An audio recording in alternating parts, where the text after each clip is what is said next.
We all know about Fromsoft and about how they make amazing games. The Dark Souls series and Bloodborne are mostly considered to be masterpieces. But I think one part about Fromsoft that mostly gets ignored by the general public are the DLCs. See, unlike many modern game makers, Fromsoft actually completes their games at launch. I know, very shocking. You're telling me that games should come out complete?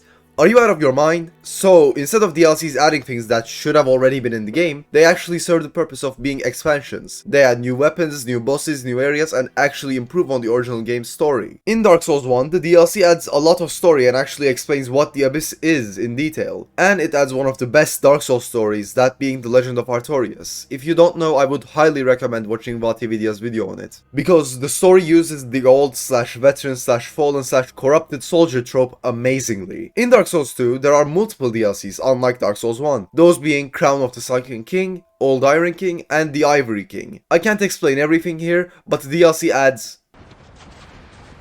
Alright, maybe the DLCs aren't all that good, but it still adds the Burnt Ivory King and his story, which has some parallels to Gwyn. The Burnt Ivory King sacrificed himself trying to calm the old chaos, taking his knights with him. Unfortunately, he ended up getting corrupted by the chaos, just like how Artorias was corrupted by the Abyss. Dark Souls 3's 2 DLCs are amazing in my opinion.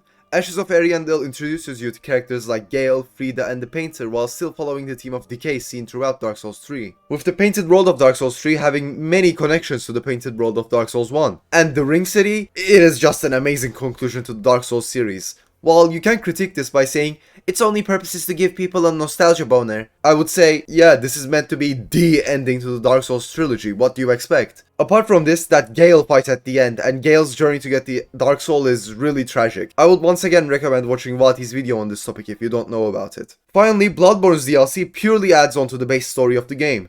This isn't a bad thing though, as we learn what happened to well, old hunters. Apart from the lore, this DLC also contains 3 of the best bosses from the entire game, and it adds something.